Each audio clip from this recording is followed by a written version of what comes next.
I want to make this super clear, I cannot save you. All I can do is share my advice and give you hope to save yourself. Hi, my name is Hamida. I'm 23, and this is how I left my toxic home. So if you're from my TikTok, you know what I'm talking about. And if you're not, you're probably very confused. So I made a TikTok that got like, I think 100K views. And it was me listing the things I've accomplished since leaving my toxic home. And since that video, I've gotten, I think, 12 DMs from immigrant girls, like a lot of girls, young people like me, who want to know how I did it and how I'm coping now that I don't live there right now. Thank goodness. So I have some of the questions written down here and I'll be answering them. I'm also going to leave little timestamps so you can just go to the section that you want to hear about. If you don't want to just hear me yapping, you can just go straight to the part you need. I'm guessing if you're watching this video, you've already looked up how to leave toxic situations or how to save for moving out. And I don't think my way is special, but I'll explain how I did it.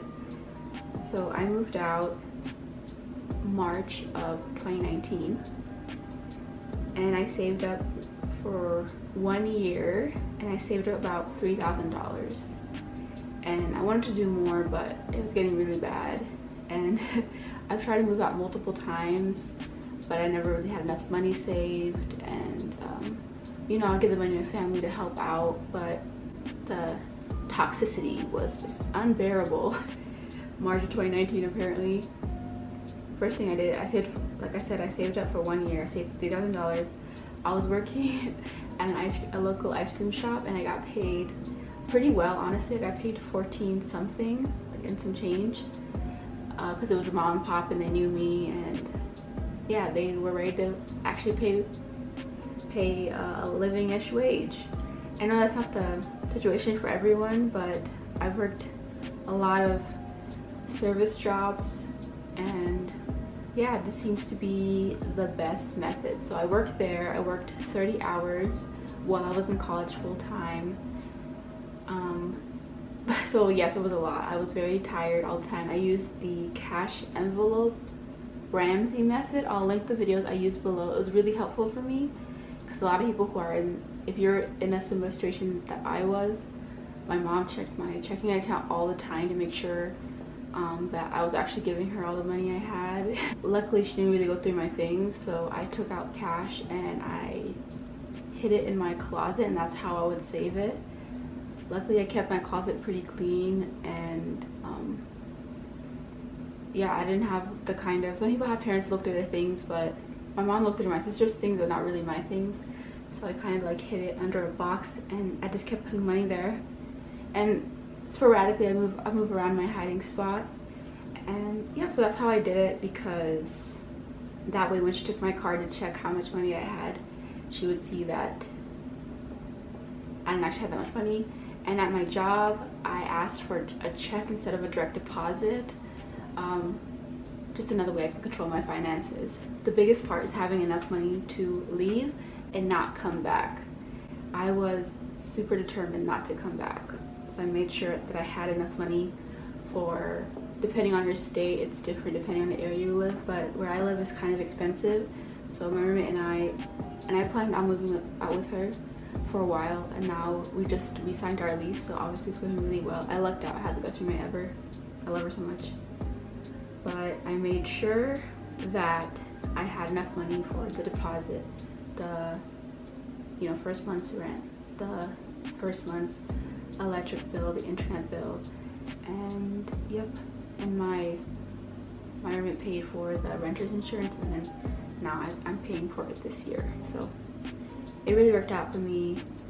And another, if you're in a really bad situation where you can't even take money out that you're you know, your parent or guardian checks that that you've taken money out. Because my mom like didn't check if I took money out, she just checked the balance. But if that's a problem, I recommend you do the cash back when you're grocery shopping, like when you go at the store, because that doesn't really show, I believe that doesn't show on the like in your bank. It doesn't show like cash back, it just shows like it's part of the payment, so it'll look like you spent that much money on like the grocery shopping or whatever you were doing. Like King Soopers has cash back, I think Target, I think all major grocery stores have it, so I would recommend you do that. It will probably take you a little longer. I recommend you don't take like a bunch out, like $100 cash back, like that's suspicious, like that your groceries cost double than they usually do, you know.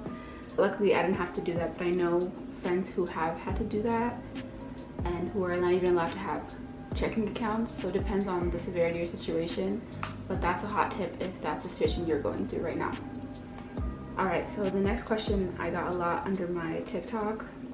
I'll link my TikTok too, so if you haven't seen it, you know what I'm talking about. Is the guilt. A lot of people asked how I dealt with the guilt. Well, I didn't really do that. Ooh. Guilt. If you are like a lot of my followers who are young women, you know, especially being one of the eldest immigrant daughters in my family, I grew up, you know, raising my younger siblings, being more of a co-parent with my mom than a child. I was parentified, I'll put the definition up here, parentified pretty young, so I felt the really heavy responsibility, unlike a child was supposed to feel. I felt it like a parent feels responsible for their children. And so this is the part that it took me, I ran away probably, just to be perfectly clear, I probably ran away like twice as an adult, and I feel like that's just not a good sign if you're really running away from your house as an adult. Because I feel it's stereotypical for kids to do that, but I was like miserable in my 20s at my home. It was just so dysfunctional. I couldn't get anything done, like constantly gaslit, constantly guilted into taking care of everybody, into, even if they treated me bad, like forgiving people over and over again. I'm not gonna get into detail of what exactly went on in my home, because, you know, I have siblings and like some stories are not mine to tell, but from my perspective, like the stories that I have, so bad. Going back to the guilt, I felt it really heavy, you know, the year before I left, but the 6 months before I went, things were, I don't know, my definition of bad is pretty skewed and pretty traumatized person, but it was worse than it's ever been. That's when the guilt was really bad, but I knew in my heart, I was like, if I don't get out of here, I'm not gonna make it. Like, I really thought I was gonna not alive myself. I'm not gonna say that word, I don't want to trigger anyone, but it was just, wow, I really never felt so helpless. So I think the guilt is different for everyone, and you're gonna have to do what's best for you, but I wish I could tell you like the secret of like getting rid of the guilt, but it doesn't really go away. Like, think of it as you've been taking care of, if you're like me, you've been taking care of your family for this many years, and you've been like, you felt this responsibility for so long. Like, why would that go away in 6 months? Like, it's just not possible. And for the guilt, I just had to constantly remind myself that who I was doing it for, and that I could not take care of others until I took care of myself. You know, at that point I was in school. I graduated now, but I was in school for counseling and human services, which is like hilarious that I was at school to help people and I wasn't helping myself. I took whole classes about coping. I took whole classes about family systems, and I couldn't even control my own. And I think that's another reason why I even went into my degree, was because I felt so helpless, and I felt like, okay, like this is how I can help my family, this is how I can save them. And that realization that I couldn't save them was what really hurt me. But it was something I needed to come to terms with if I was gonna make it. Okay, the next question was, what do you mean by toxic? Again, I'm not gonna really get into it because I do have younger siblings, but yeah, it was bad, like mental, emotional. It stopped being physical when I got old. Well, on and off, sometimes physical abuse. It was just like toxic in every form you could think of. Neglect, abandonment, all the things. And just me trying to, I felt like I was like stretched as thin as like family thin. I just was trying to make sure, keep a family together when the parental figure was the one who was just like off doing whatever they were doing. Yeah, so that's all I'm gonna say. Maybe one day I'll talk more about it, but yeah, just feels bad. Someone asked, how are things now? So now, like I mentioned earlier, I re-signed the lease with my roommate. I'm really getting used to just the calm and the peace. Like, I never really had peace before. I think I got so used to dysfunction, I didn't know how to live without it. And luckily, I utilized my school's counseling center and was in therapy and talked about it with my therapist about how like just the quiet made me uncomfortable. It was like my body was here, but my brain was still in that bad place. And I just couldn't shake the feeling for about, I think, 8 months living in my apartment. I just felt like on edge because I was walking on eggshells for years, and that feeling doesn't go away right away, you know? I was used to people fighting, yelling, screaming, kicking. I was used to getting in between people, getting hit.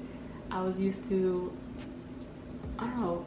And it wasn't that I was even lonely, it was just that it was just so foreign to me. I felt like I was, you know, when you're like sleeping over at a friend's house and you're cold but you don't want to ask for a blanket because it's like you feel, maybe you don't feel this way, but when I'm sleeping over, I'm just like, I'm uncomfortable, I feel bad, and like you're like sitting on the, like laying on the ground like beside your friend and you're too shy to ask for a blanket.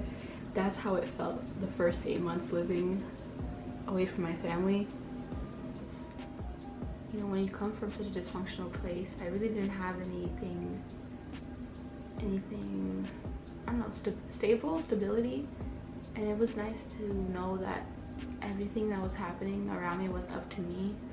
Like, my day wasn't, I was so used to my day being determined by the people around me and how their day was gonna go. You know, I was surrounded by narcissists who, if they were having a bad day, we were all gonna have a bad day. And I think, you know, growing up like that, just, you can't not be constantly anxious all the time. But then I moved here, and it took a while. Like, when you move to a new place, you don't right away get all the things you need. Yeah, when I moved here, I didn't even have a bed. Oh, that's my dryer's done. I'm washing laundry. But yeah, when you move to a new place, you don't have everything right away, especially if you're moving from somewhere toxic. Like, and if they're like pretty spiteful, you probably won't be able to take much with you. I filled up my friend's car, the back of her car, with everything I owned. Like, everything I owned fit into the back seat of a Kia. And then we moved here. I moved here in literally like 2 trips up the stairs from the car was all it took to get everything I owned. And before I left, another tip, hot tip, is to Marie Kondo your closet. Like, I watched the Netflix special because I didn't want to read the book. I watched the Netflix special, and it really inspired me to like clean out my closet. For one, you know, to be able to move abruptly when I needed to, and because I just had a lot of stuff I didn't need. And now I have more clothes than I ever had, but I probably only left, what, 20 items total of things. So I had shoes, you know, pants, skirt. I just didn't own a lot of things, because for a year I didn't spend anything. I just saved all my money so I can move, which is a good thing at the end, because the money I saved went to, you know, buying this bed I'm sitting on, buying my table, and eventually new clothes. I'm like, this is new, and I got it, and I don't feel bad about it because I need this sweater. It's a really gloomy day, excuse the lighting. How'd your parents react? So I told my mom, like I said, I told my mom a year before, a whole year.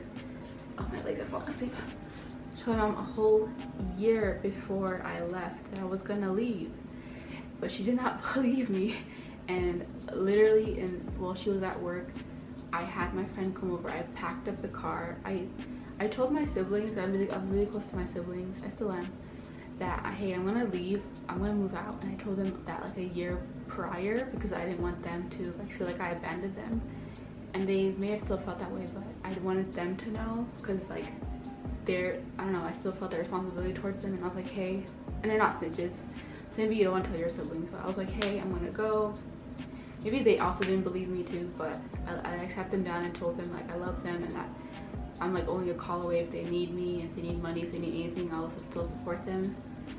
And yeah, and then I packed all my crap because I knew if my mom was there when I left that she would like do everything in her power, make a big scene, like scream, kick, like would not let me go. So I packed all my crap, my friend's car, and drove here, and I haven't looked back since. And yeah, so she was not happy about it. She probably called me like 3 times a day, every day. Initially, I didn't tell her where I lived because I didn't want her to just like barge in. She was a barger. And now that I had a roommate, I was like, hey, you can just like barge in whatever you want. It's not respectful to my roommate. And my mom is not very good at boundaries, and she can't handle no, so I didn't let her know where I lived for a couple of months. And eventually I let her know, and when she came over, like I probably lived here for a month, and when she came over I remember her like looking around and just looking at everything in disgust. Like she critiqued my pots and said they were cheap and that like if you're gonna get pots, why'd you get these cheap pots? And I was like, well, like I'm poor and this is my roommate's pots, like she got them as a gift. Like just critiquing everything and reminding me, honestly it just reminded me that I didn't want to go back home and why I didn't want to leave. Like she was so mean the whole time, like you need a rug here, like how can you live like this, just come back home, da da da. And her friend was with her, and her friend was also being like just really rude and disrespectful to me.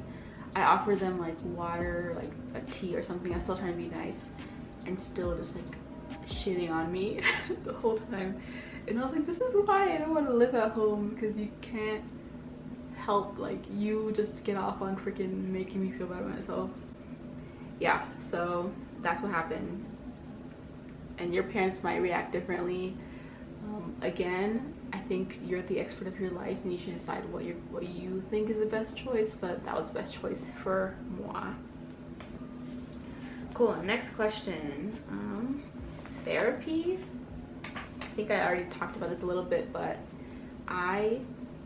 another thing that really helped with my motivation and just, I don't know, having some sense of normalcy, some sense of stability was school. I've always really loved school, and I made it a priority that I would still be able to go to college. And so I kept going to school, and I took advantage of literally all the services. So if you're a college student, dude, I would pull up the events calendar at school instead, see what events were going on just to get free food, because everything costs so much money. So before you leave, make sure you have a source of income. I had a source of income, but I was still pretty broke. Yeah, so therapy really helped me with the guilt, and just to have someone to talk to, even if they didn't understand exactly what the situation was. Yep. And lastly, I want to say that I've gotten a couple DMs asking me to help them, or asking me like, please save me, I need this and this. And I'm like, listen, firstly, that's a lot to put on somebody. I'm just a random person on the internet. Secondly, I can't save you. I want to make this super clear, I cannot save you. All I can do is share my advice and give you hope to save yourself, because I'm just one person, and you know, I'm 23.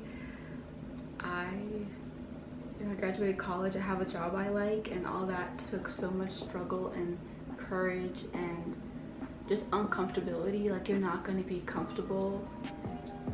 Like, I'm not living a life of luxury. I have everything I need for the first time. I have you know, I am feeling so much mental clarity. I'm feeling happier than I ever felt. I'm feeling safer than I ever felt.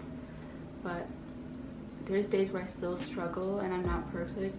There's days where, you know, I get anxious in my own living room. There's days where I still tiptoe around my apartment because I was so used to tiptoeing, like literally, like I can't stop myself from tiptoeing. I still like close the cabinets super slowly because I used to get in trouble a lot as a kid for that. And like I still have trauma in my body, like I'm still reacting to things, but for the first time, I feel like I'm actually healing and I'm not constantly getting traumatized and constantly feel like I'm going through new things, new traumas all the time. And yeah, for the first time, I'm at peace. I can sleep when I want to. I don't get rudely, literally I would get rudely awakened so often I didn't even know how it felt to wake up naturally, and now I can wake up naturally. I have options. Some might see this and say, wow, she's so selfish, and in my community, that's true. Like, girls are not meant to have their own lives. The fact that a form of escape is marriage is like truly like such a scam. I remember my mom asking me when I'm going to get married before she asked me when I'm going to graduate. I remember being told that it's more important for me to find a man than to get an education. I remember being told that my feelings don't matter and that whatever I'm going through isn't as bad as what my parents went through, or which, you know, that's relative, and I still love my family. I still feel a deep connection with them. I want the best for them, but that doesn't mean that I can't want the best for me as well. I think a lot of immigrant girls, especially older daughters, are told that you are there to help the family, clean up after everybody else, be the caretaker, and no one ever asks us what we want to do and what dreams we have and honestly, I felt for a long time, I felt like I didn't have a voice. And now, like through my TikTok and through this YouTube channel, I feel like I can give hope to girls, and like I feel like I can give hope to people around me, and that's why, you know, that's why I went to the degree I went into, that's why I'm in the profession I'm in. And it's just so nice. Like, I don't know, the ability to even take this video, like I never had that privilege before to record a video in my house. Like, someone would be barging in here yelling at me right now if I was back home. And I still wake up and I'm like, oh my god, I'm actually here. Like, I still feel in awe that I've made it out. It feels so foreign. And some days I'm just like, the days where I start taking the things for granted, I remind myself where I came from. I remind myself that I've never had my own bed before, like that I didn't have to share with someone. I've never had like all the clothes I have now. I've never had the ability to plan and just the ability to like daydream, but actually like go do those things. I've been on trips with my friends. I've been out of state. I've been out of the country. I got a passport. I was brave enough to make a TikTok, like make this YouTube channel. Like, I've never had my own desk. I've never had my own chair. This year I finally bought a computer with graduation money. I have my own bathroom. Like, I just think about the things I have that I did not have before. And again, I can't save you, but I hope I can give you the hope and the courage to save yourself.